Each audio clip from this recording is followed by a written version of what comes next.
A lot of you have been getting valuable information coming to these meetings. What we're going to talk about tonight is what we're going to do with this information. And the idea is to take it out to people who are not in this room, the people who don't come to these meetings. Let me ask you a question. How many of you know what Rush Limbaugh's listening audience is? 20 million. About 35 million, isn't it? It's been 20 million. Okay. It's been consistently 20 million.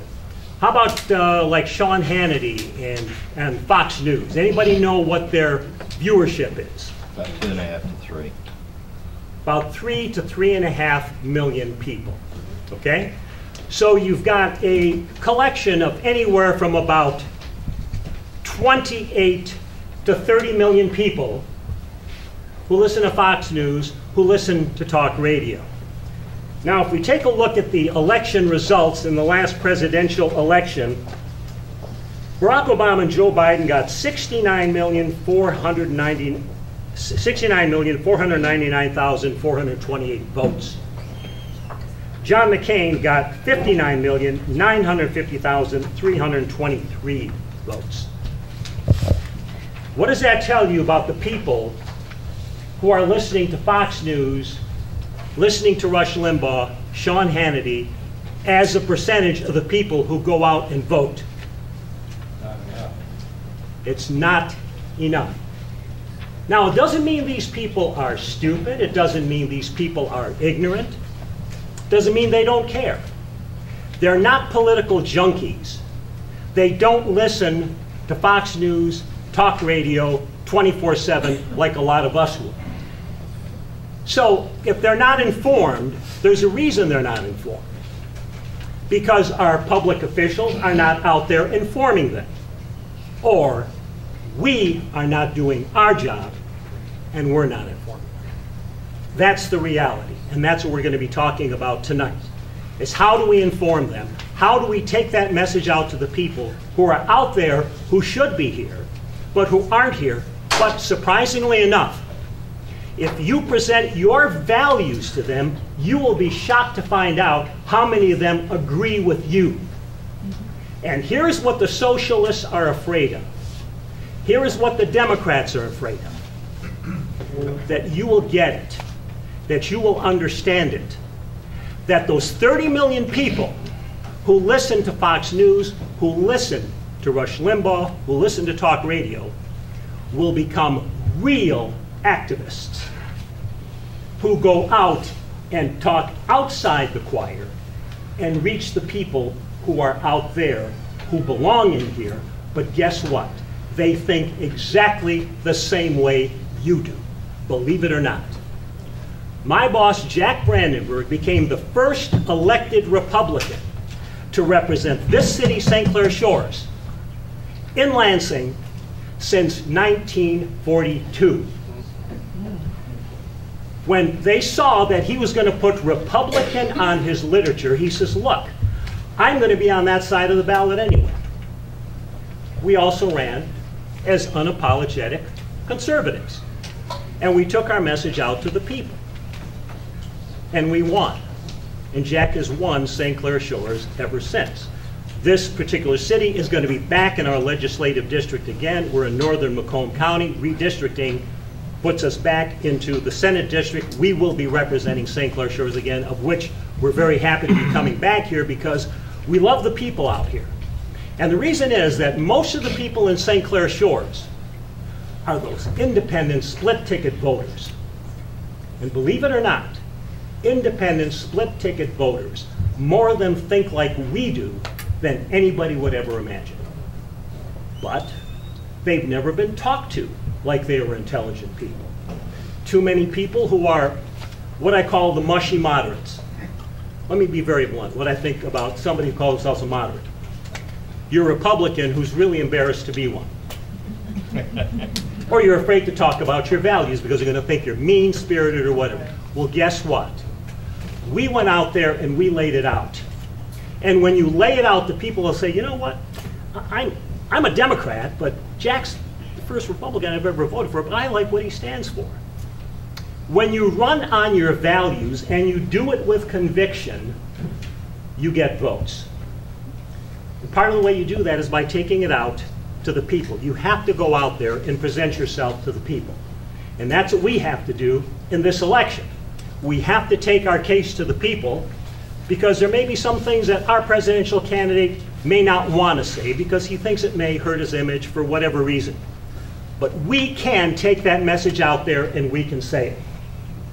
Door knocking works. It worked for Jack Brandenburg, and it worked recently for Andrea LaFontaine, who had a very stiff primary challenge in the Chesterfield Township area in her district. We went out there, we helped Andrea, we coached some of her people on door knocking techniques, we got them out there door knocking. All evening long, as her vote totals were coming in, Andrea LaFontaine's vote totals never got under 69%. All evening long. Her opponent was doing nothing more than robocall negative ads. That's all he was doing. Didn't work. Because Andrea was out there, I was out there, other people were out there helping Andrea LaFontaine out.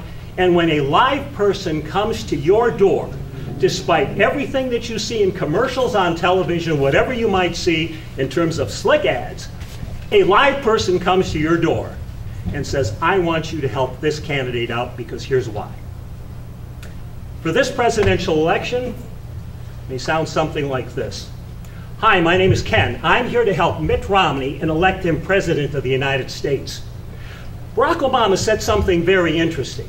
He said, Medicare and Medicaid is costing us so much money, we have to go to a single-payer plan in order to cut costs. Ma'am, you stop and think about that. Here's what he's saying. Medicare and Medicaid are two federal programs that only cover a portion of the cost for a portion of the population, so we have to go into a national program to cover everybody in order to cut costs. How do we do that? Well, there's only one way to do that. And the answer comes in this Newsweek magazine article. You can have a copy of this, ma'am. The Case for Killing Granny. The Case for Killing Granny. Every national healthcare system in the world rations healthcare for people over 65. And any politician who tells you otherwise is lying to you. And you can call them a liar right to their face. That's what this is going to lead to. Barack Obama's also said something else. He's cutting back on the budgets for NASA, the very organization, the agency that sent Neil Armstrong to the moon, launched the space shuttles, put us in outer space, and made us #1 in space exploration. He's cut the budget. What's his new purpose for NASA? We have to reach out to the Muslim world. What is that all about? And how about Eric Holder, his Attorney General? Eric Holder, as Attorney General, refuses to prosecute Black Panther Party for voter intimidation, despite the fact that there is clear evidence on video of them doing just that in Philadelphia in the last election. He's doing nothing about it. What's his agenda? And then, of course, we have the unemployment situation in this country and the state of our economy. Pelosi, Reid, and Obama have given us record deficits, $700 billion they spent that we don't have. What do we have to show for it? We have 8% unemployment? No. We realistically have 16% unemployment. They're cooking the books. They're hiding all the people who are no longer looking for jobs that are not there. This is crunch time, ma'am. We have to do something to save our country. Barack Obama kept comparing the United States of America in his summit with Republicans from the Senate unfavorably to high-tax welfare state socialist countries, like the European countries like Greece, Portugal, and Spain that are collapsing today. What is our future? Are we going to be the shining city on the hill, or are we going to be out of work in America, high unemployment, let's get used to it, as Time magazine says? They're preparing us for the world of Barack Obama. And these newspapers and magazines support his policy, so they say, get used to it. Is this what you want for your kids? Is this what you want for your family? 4 years ago, we had to vote for Barack Obama to prove we're not racist. Now we have to get rid of this guy to prove we're not stupid. We need your help. Can I bring you along, Senator Mitt Romney? Can I bring you one to Pete Heokestra, because we have to get rid of Debbie Stabenow, who's rubber stamping everything this guy wants. will you help us? How many of you are willing to do that? 1, 2, I have 3. been trying. One. If I might be so bold as to make a statement. Okay. You put that together quite well. I have to say, I get a little bit, as I've been watching all of this unfold, every single point that you have made, I have been watching that and reading about it in the news over the last several years, and I've been warning people for 2 flipping decades, and nobody wants to listen. Let me tell you something about that. When you say nobody wants to listen, how many people have you talked to? Hundreds. Hundreds of people. You've knocked their door. You've actually gone to their door. People that I know. People that you know. Let me And tell that you I don't something. know. When you go knock doors, you're going to find something very interesting. You catch people who are sort of not expecting you when you're there. They could be there in a bathrobe, or you might have caught them at awkward time. If they've got a few minutes, they're going to listen to a 3.5-minute presentation. Believe me, because at times like this, the economy is rotten. People know there's unemployment. People are losing their homes. They're losing the equity in their houses. And if you give them a reason to listen to you, and the key thing is that you know what you're talking about and you're passionate about what you're talking about, they will listen to you. And I've kept score, and here's what I found. 1 out of every 3 people who will listen to a 3.5-minute presentation will take a lawn sign commitment from you. My percentage is pretty high. I get up there to around 42%. Now, some people, even if they don't have the time to listen, when you leave their door, you say, here's some literature and information for you. Please read this. This is very important. Your country's future, your children's future is at stake. And if you say that with conviction and you mean it, they're going to say, wow, why is this guy here? Or let's say this is the first time you've ever done this. You come to the door and say, hey, look, my name is Ken. I've never done this before. Pardon me if I'm nervous, but this is important. I saw this movie, Obama 2016. It scared the hell out of me. I've got to share this with you. I've got to tell you why this election matters. Our country is at a turning point. So please, just give me a few minutes of your time, and then just begin your spiel. As soon as that person opens the door, I begin my spiel. I don't wait. I don't say, do you have a few minutes? No. Bam. Just go right for it. Tell them who you are, why you're there, and tell them your story. Now, if you take a look at some of these helpful hints I've got here. Candidates obviously wear a dress shirt and tie. Volunteers, nice casual clothes, good pair of jeans, sneakers, a lot of walking. When I'm out there door knocking, I'll be wearing something like this. I do not wear a sport coat. Don't wear a sport coat if you're not the candidate, or a coat and tie. They'll think you're a Jehovah's Witness. Or they won't do it. Really. Go there looking casual. Go there looking like you need to be relaxed and like you're one of the guys and gals in the neighborhood. Have walk sheets that identify registered voters. Contact your local county chairman. Hey, you got some walk sheets for me so I can go there and knock on doors of people who are registered voters. I don't want to waste any time knocking on doors of people who aren't. Let me talk to the people who really matter. If a person says, can't you read no soliciting? I'm not selling aluminum siding or windows, nor am I asking for money. I'm here for the purpose of voter information. Now, according to these sheets, you're a registered voter. There's going to be a lot of candidates on the ballot, and I'm sure you want to make an informed decision, don't you? I have never, ever, I probably haven't had for more than 5 or 6 times, had to use that when I've knocked on a door where it says no soliciting.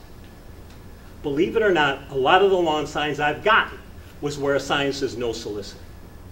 Believe me, if you have a compelling story to say and you are there with conviction, people are going to listen. They'll take the time. The only door I don't knock is when it says baby sleeping, don't disturb. Leave the literature at the door, take no chances at that house. After you knock, ring doorbell, stand back at least 3 feet away from the door. You don't want to intimidate them. Hold your literature piece in front of you so it's clearly visible when you open the door. As soon as they open the door, hand them the literature and immediately begin your talk. Get right into it. Don't say, do you have anything? No. Right into your pitch, right into your presentation. And do not stop until you ask for a sign location. You ask for one of everybody. Don't assume the body language of this person is not going to give you a sign location. I'll never forget this one guy. I knocked on his door, and through the whole presentation, he looked like this. Through my whole presentation, I'm thinking back, oh God, this is... Can I bring you a lawn sign for Jack Brandenburg? Yeah, go ahead. Just like that. And, you know, you can't always prejudge where a person's coming from. Go through your presentation and ask. Now, if they say we're Democrats, we never vote Republican, and they're very adamant about it, sometimes I've gotten into very interesting conversations with people who get very adamant. This guy says, "You're a Republican. Get off my porch." "Yes, sir, I'll get off my porch." "You stay out of my wallet." Hey, that's a very interesting conversation. But the funniest, this lady, this was about 2 o'clock in the afternoon, and this woman was already 3 sheets to the wind. She'd been drinking a lot of beer or whatever already that afternoon. "Republican. You gave us that bitch Sarah Palin. Sarah Palin. She's a bitch. She's a whore." She went on and on listening to this. And her husband is right behind her. And he's going like this and rolling his eyes and says, "Ma'am, I bet your husband would rather be looking at Sarah Palin than you." "Why, you..." You can have fun with this.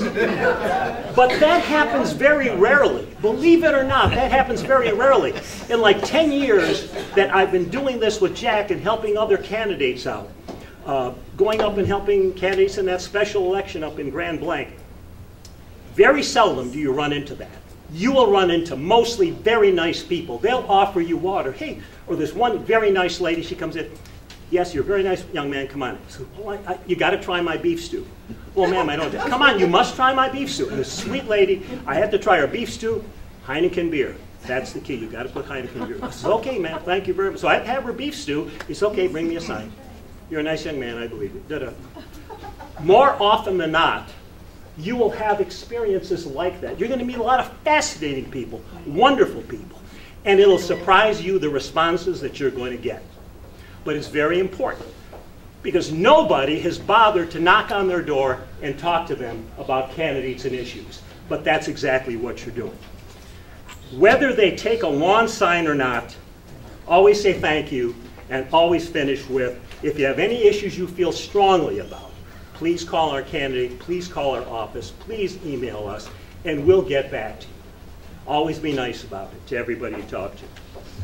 Turn it into a game where you're keeping score, just like a batting average.